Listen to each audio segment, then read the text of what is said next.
Please be seated, everybody.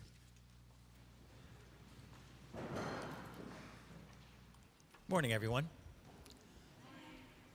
A reading from the book of Genesis. During the night, Jacob got up and took his 2 wives, his 2 maidservants, his 11 children, and crossed the ford of the Jabbok. He got them safely across the brook, with all his possessions. Jacob stayed by himself, and a man wrestled with him until daybreak. When the man saw that he could not get the best of Jacob as they wrestled, he deliberately threw Jacob's hip out of joint. The man said, "Let me go, it's daybreak." And Jacob said, "I'm not letting you go till you bless me." The man said, "What's your name?" He answered, "Jacob."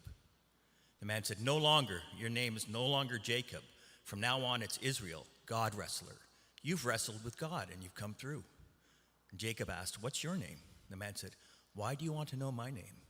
And then, right then and there, he blessed him. Jacob named the place Peniel, God's face, because he said, "I saw God face to face and lived to tell the story."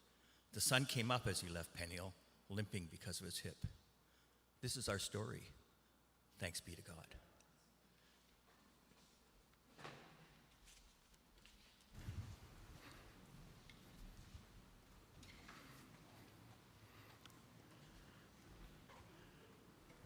God be with you. How are we? We're here, we're present, we're alive, which is a relative term, I get that. My name is Nick. I am one of the ministers here. It's good to be with you. Welcome. So good to spend some time with you.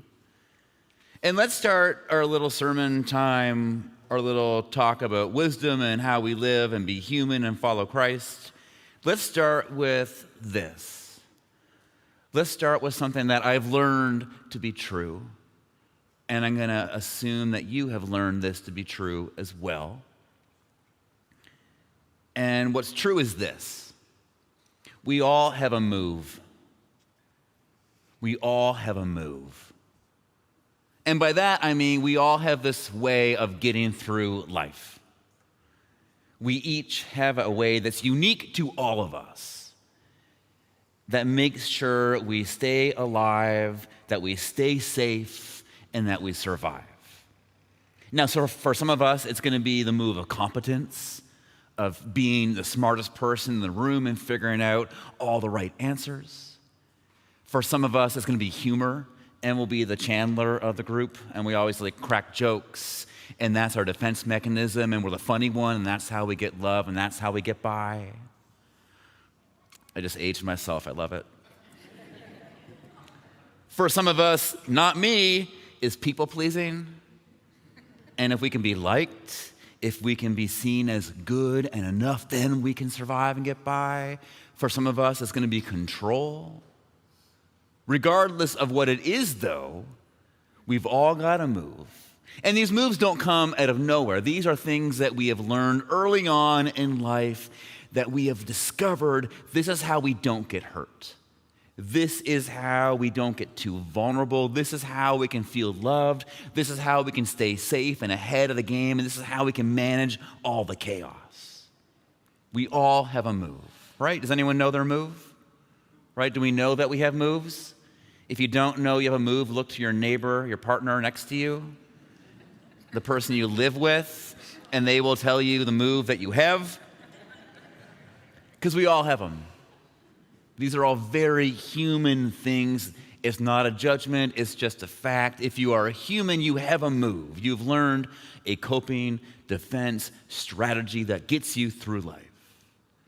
But here's the thing about these moves. Here's the thing that we all, hopefully, if we're lucky enough, will discover.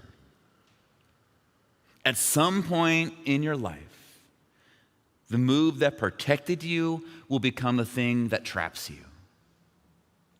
The strategy that got you here will not be the one that will get you to where you want to go.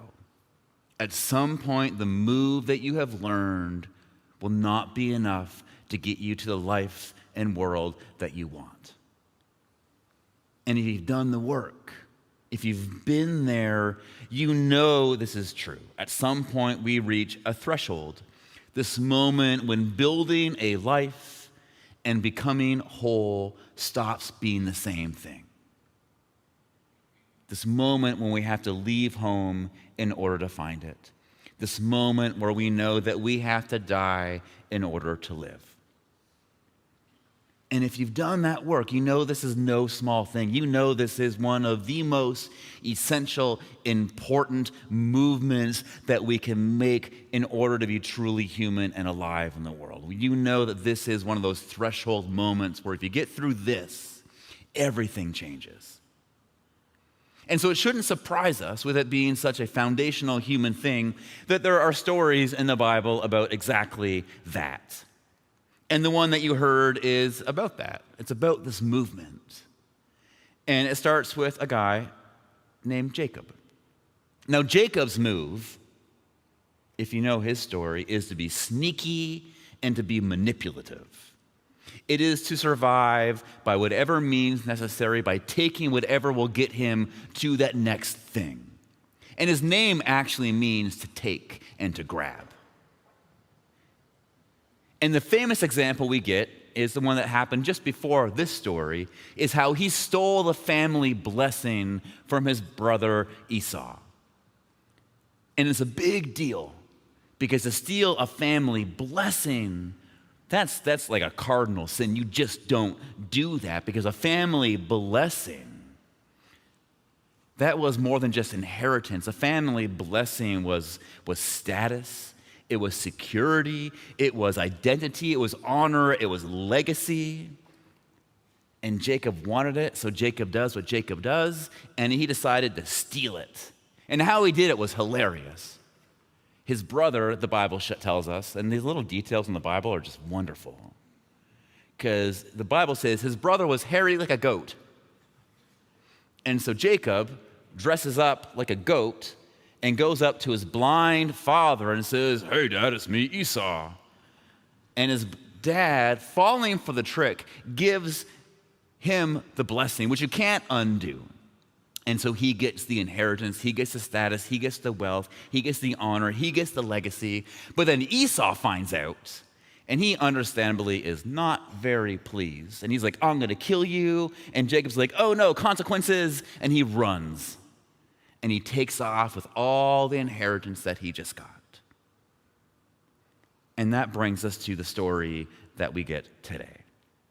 Because years later, he reaches that point that we all eventually realize, and he realizes that he can't run anymore, that you can't really escape your past. And he decides that he needs to go back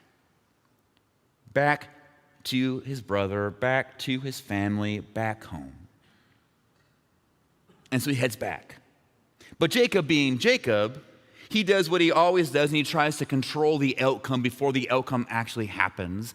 And he sends his families ahead. He sends his money ahead. He sends everything ahead, as if to soften the blow from his brother. As if to say, "Here, look at my family. Here, look at the money I'm going to give back to you. Please don't kill me. Please don't hurt me. Look how nice and generous and great I am. Look who you leave fatherless. Don't hurt me."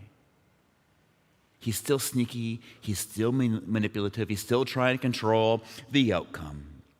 And at this point in the story, Jacob is left alone in the wilderness. And we're told that a man comes and they begin to wrestle. And that's the right reaction. And I love that the storytellers just leave it there. There's no context. There is no explanation. It is just a man shows up and they wrestle. Like a WWE match just breaks out in the middle of the wilderness. And it's weird and wacky. And if I've learned anything about these stories, this is where you lean in, and this is where you get curious. And we have to guess. We have to do some intuiting and some imagining about what is actually taking place here. And some ancient rabbis, they wonder if the man is Esau's guardian angel. And some other rabbis think, oh, it's his shadow or it's his parts.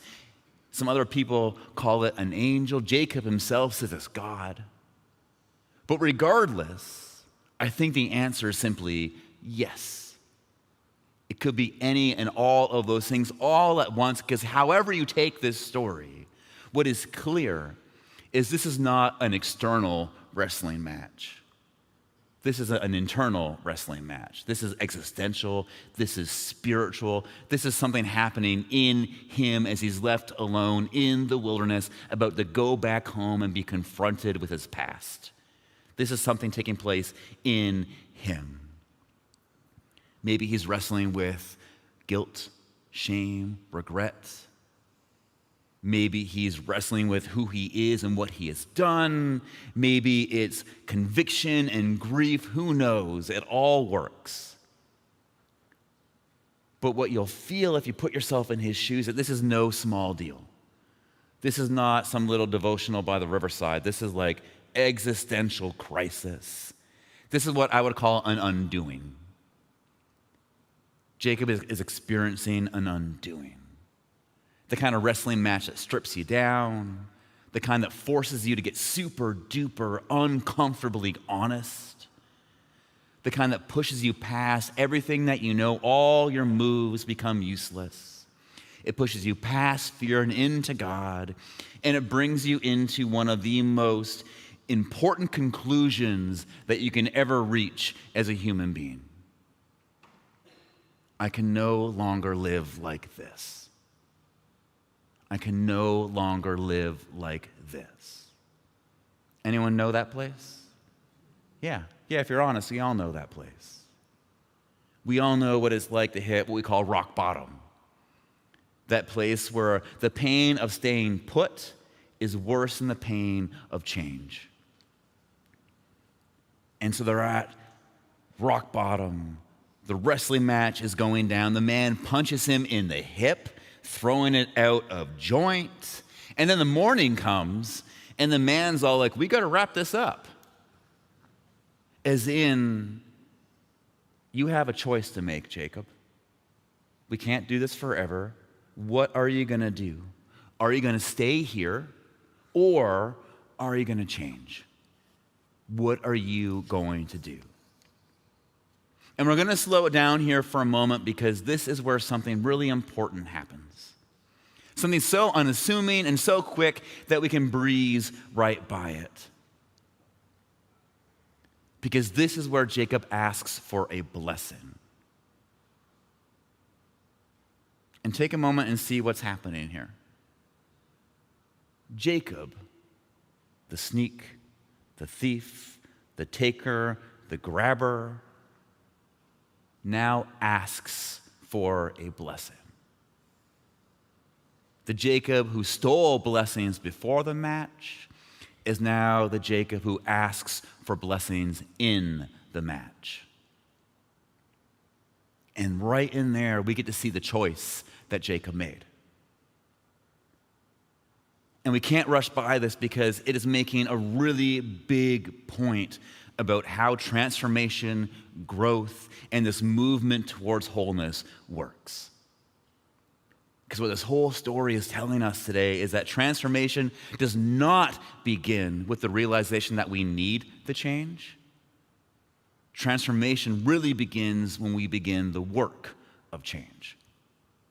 It only really begins, it only really happens when we take the first step towards being different. It begins when you have that hard conversation that you've been avoiding. It begins when you get the help that you know that you need. It begins when you decide to live out of your worth and your values and not what people have given to you. It begins when you set new habits, new boundaries, new values, and not the ones that you've been living out of. That's where transformation begins. And if you've been at this threshold space, you know this, right? If you've been there, you know that transformation does not begin with knowing you need to change. It begins with that first step. It begins with the decision to become who you actually want to be. And maybe the wisdom of this story is that the way we get there, the way we get to wholeness, to completion, to a life that is meant to be, this movement away from awareness and to action, is by allowing ourselves to become undone. Which is probably not the thing that you show up to church wanting to hear. We want puppy dogs and rainbows. We want warm fuzzies. We want comfort. And yet here in this story is this truth that says if you want change, if you want to become whole, if you want to become that person that you know you can be, the way to do it is to be undone. The way to do it is to lean into those things that strip you bare, take your armor off, confront you with brutal honesty, and show you who you truly are. That is how transformation happens. Because that is what's happening to Jacob. It's in his undoing. It's in that wrestling match. It's in that confrontation that Jacob becomes someone who used to steal blessings, and he becomes someone who asks for blessings. And something else is happening here that we really need to point out. And the ancient rabbis point to the shift that is happening here in this story about what blessing actually means. And they're pointing this shift where it's moving away from asking for a blessing as this way of saying, make my life easy, or give me good things, or help me come out on top, which is how our world usually uses it, right? Oh, I'm so blessed to have a house. Oh, I'm so blessed to have a good job. You know, hashtag blessed, life is great. That's how we use it in our world. That's how we all use it. That's how we all think about it. It's the same way that we see it in this story, as an inheritance, as security, as abundance, as status. And what the rabbis are saying here is like, actually, this points to a deeper meaning of what it means to be blessed. And to ask for a blessing is this way of saying, make this holy. Don't let this be wasted. Bring something good and true out of this. Let this be a defining moment in my life. That's what it means to ask for a blessing. It's to ask God to mark this as a holy pivot point. This moment where there's going to be a before, and this moment where there's going to be an after. It's to say, bless this, because this is something I want to change everything. Which is wild when you think about it. Because if that's true, if we're going to roll with that take those rabbis give us, then what's happening here? Because Jacob is asking for a blessing from the very thing that is undoing him, in the middle of it undoing him. What a radical take on those things that undo us. To, in the middle of your life being taken apart piece by piece, you say, bless me. Make something good and true come out of this. Make this something that one day I will be grateful for. How many of us can look back on the things that undo us and say that? And yet I have to think that is the wisdom of this story. Because what this story understands is that true transformation, true movement into who you truly are only happens in and through those moments of undoing. And in those moments, we need to shift our relationship with them. And instead of saying, stop, no, I don't want any more, we say, okay, if this is happening, I want this to be holy. I want this to refine me. I want this to change me. I want this to make me become more of who I truly am. Because transformation at the end of the day is not becoming something that we are not. It is becoming someone who we already are. And it takes taking off all the things that we have been given, all of our moves that keep us safe, and becoming someone new. That's what transformation is. And if that's what it is, then is it any wonder that he limps away? Of course he limps away. Because transformation, as you will know, is going to leave a mark. It's going to hurt you. It's going to change you.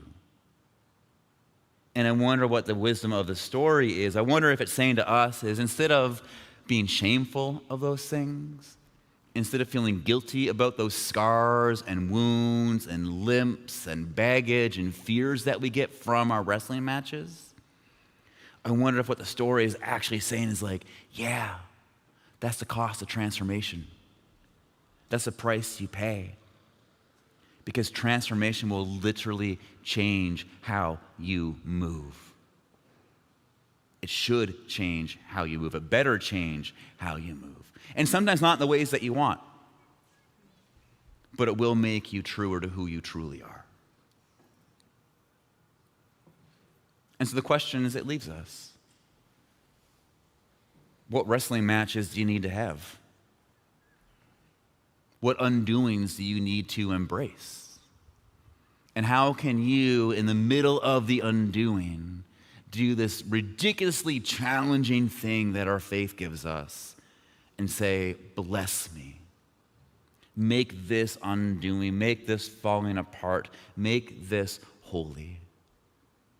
Make this a moment in my life where I can look back on it and say, I hate that it happened, but I'm so glad that it did. Because that helped me become me and be transformed into the person that I am today. So this time is going to be for you. To behold the God that is here, wrestling with you, stripping you down to your truest, most authentic self, this person that you were made to be, and limp away, knowing that it was worth it, knowing that it was good, knowing that it was beautiful, and that is how we become the people that God made us to be. So you can sing, you can go light a candle, you can sit and pray, you can do whatever you need to do. But may you struggle well. May you know that the wrestling match is always worth it. And may you say yes to being blessed. And to that we all say, Amen.